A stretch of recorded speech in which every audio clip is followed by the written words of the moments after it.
All right, in this video, I wanted to kind of go over some of the key tracking pieces, not necessarily tips, but things I really want to hammer home and want people to pay attention to. And, if you're not already writing them down and tracking them, it's never too late to start. And kind of gloss over some of the importance of these things, as I don't think everybody can fully follow along.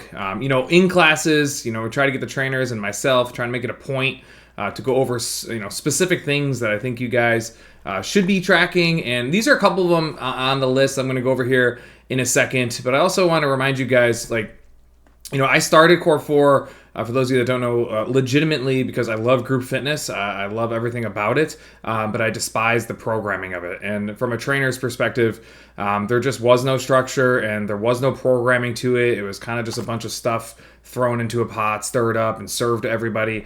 And again, from somebody who always looks forward to progression from a physical standpoint. You can throw the mental side in there too, but from the physical standpoint, it just really irritated me that people were paying such a premium dollar and they weren't getting anything from the training perspective, right? We're getting the check the box workouts, but there was no progression to it. There was no programming, again, or structure, especially on the muscle building side. And I really wanted to change that. And I'm still constantly trying to change that. And this is what this video is for. So over the years, I've been doing this programming. I do this programming solo. I take a lot of pride into it. It's the majority of my work. It's been a lot of time. I love, feedback from you guys. But through the process of programming, I guess through the process of coaching classes, taking these workouts 6 days a week. Like, if you don't know, I do these workouts Monday through Saturday religiously. I do exactly what you guys do all the time. I feel like I'm pretty confident that I typically have a good idea or awareness of what's lacking, what maybe we're doing too much of. Are we polarized one way or the other, or polarizing one way or the other? And then obviously constructive feedback is incredibly helpful, and constructive feedback is, helpful, just FYI. I get a lot of feedback naturally, right? I expect and I love, and I like that people care about it enough to say something to me. But just, if you have feedback, by all means, send it my way. I take a lot of it to heart. I make a lot of changes in the programming. If a lot of feedback is overwhelming, or I'm like, I've heard that like 6 times this month, or, whatever it is, I try to make the necessary changes that make sense and that are going to help you guys progress. Okay. And at the end of the day, I think you guys pay, maybe some of you for other reasons, but to get better and physically get better. And I take a lot of pride in that. So if you do have feedback, just try to make it constructive, right? When somebody comes to me and is like, hey, Corey, I don't like biking. Can we do something else? That one doesn't really help me much. I get a lot of those ones, and again, a lot of these monthly emphasis and stuff that we do is from a lot of feedback and just looking around the room and seeing where people struggle. And so, just if you're gonna get feedback, try to make constructive feedback regarding what's on this page right here. These are the things that, and this is not all the examples, but these are really big examples to me. These are things that over the years I have learn to incorporate into the workout on a very structured schedule, things that absolutely work. And I think a piece of what we do that people may overlook as, from a member's perspective is that it is group fitness, right?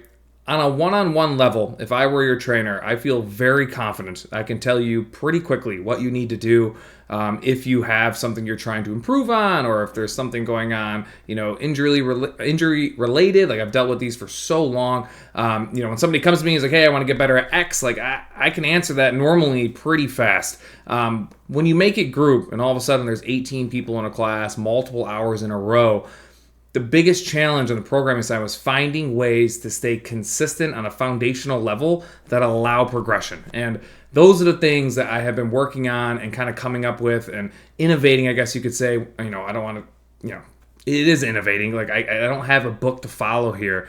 And these are the examples of them that we've come up with over the years that just truly, truly work. And I really want to drive home that people should be writing this stuff down, right? If you want to get better. And I say that in class a lot. If you're somebody that's I would like to see improvement, then these are the things that, no questions asked, you should be tracking.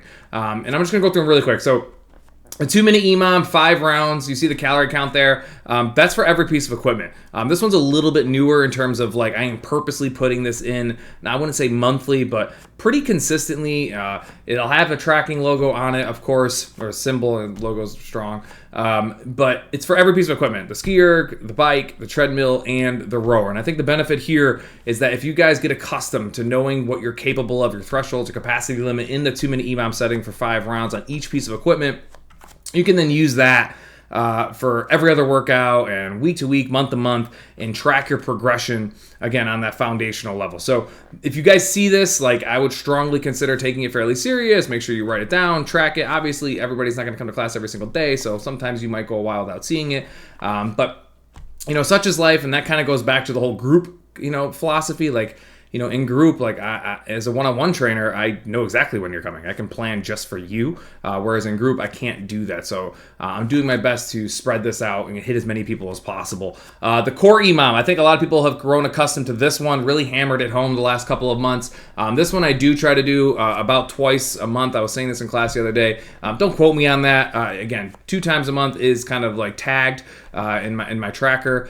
There's a chance you do this more than twice a month. A lot of times it just falls on what we're doing. But this is such an easy way, almost a guaranteed way for you to see improvement through your trunk and through your abdomen section, and just getting stronger and better control of that mid area, which is obviously so foundational to like all the lifts that we do. So, a lot of people are like, Corey, where's our core work? Well, just doing random sporadic flutter kicks and a couple sit-ups here or there. Sure, we're doing core, but that's not going to lead to progression, especially over time. Stuff like this, structured time, is what's going to lead to progression. So anytime you guys see this, usually there's a list of exercises there. Like you are trying to do as much volume in each minute, every minute on the minute for 8 minutes as you can, and then over time progress the skill or the movement of the core choice. So, if you start with sit-ups, eventually you want to move to tuck-ups and V-ups, and maybe eventually get to the bar, and you're doing knees to bows or toes to bar, right, on the high end. But over time, you're increasing not only the volume and the capacity, which you'll know because you're writing it down, I hope, fingers crossed,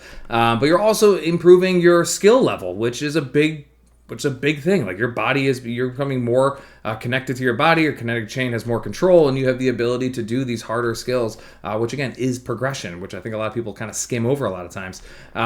Cycles, I think, are pretty black and white. Like we run cycles because they're so important. We've been doing this for years now. I've always promoted everybody to do cycles. Like I think it's crazy that people don't participate in cycles in a group setting. Like there is no more efficient way outside of, again, doing steroids to build lean muscle tissue than a 12-week cycle. Like this hands down the best thing you can do. And they roll around, unless you're injured or you're gonna be out of town a ton and you can't keep up with it. I would strongly, like, you want to get bang for your buck, show up for cycles, do what's listed. It works every time. It works. Interval day, and by just backpedal a little bit here, it works every time to a degree, right? Some people might get a 10% increase, some other people might only get a 2% increase. But at the end of the day, if you participate in a 12-week cycle, you're going to see some level of improvement somewhere. And just to, piggyback on that, it doesn't always have to be necessarily weight related, right? A lot of people view cycle and like, if I don't get stronger, I didn't get better. That is not true at all. Cycles, again, are every 6th day, repetition, neuromuscular control, your efficiency with the movement, your power output, all that's going to increase because you're redoing the repetition of the particular movement. Like right now is a chest press. If you just do the 12 weeks of chest press, you're going to get so much more efficient at chest press. Even if the weight doesn't go up, you've become more efficient, all right, if that makes any sense at all. Your line of motion gets better, it gets cleaner, you have more control over the muscles that are firing, like yada yada yada, the list goes on. Interval days every 2 weeks, like this is obviously optional. This is a big one as well. I think a lot of people just straight up skip interval day. They forget it's even on the schedule. If you're somebody who's trying to improve your aerobic conditioning, your capacity, like, you want to be hitting interval day every 2 weeks, right? I made it every 2 weeks. I would make it every week if I could, just to shorten the process of interval day. But I think people kind of lose their minds. So every 2 weeks it is. You guys can hammer this home. You can stay on top of interval day for 3, 4, 5 months as you work your way up the pyramid.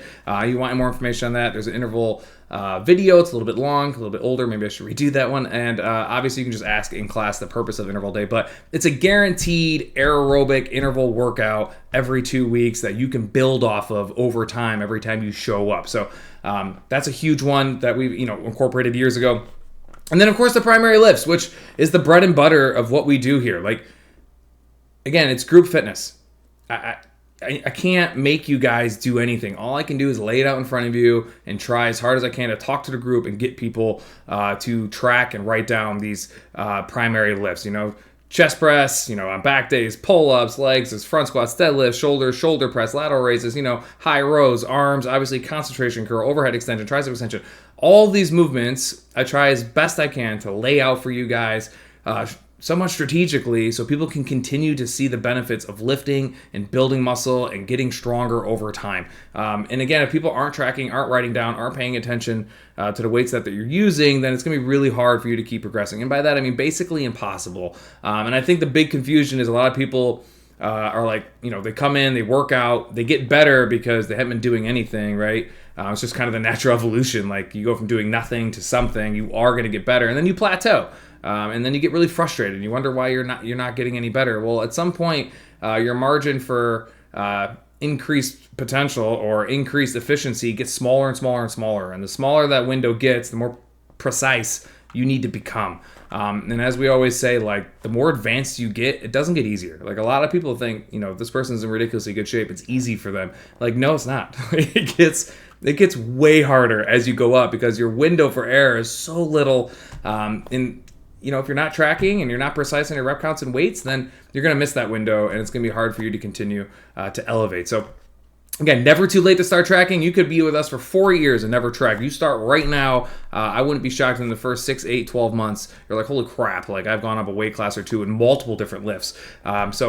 Anyways, these are the things. There are other ones, but these are the main ones recently, and I want to put the 2-minute EMOM up there because it is fairly new in terms of like you're going to start seeing it. You've already seen it. I've gone back like probably like last 6 or 8 weeks, and I've been incorporating them on every piece of equipment on purpose. And now, again, if you watch this video, you guys see this, you're like, all right, hopefully this rings a bell, and you guys just immediately start tracking. So again, constructive feedback. If anybody has it, fire it my way.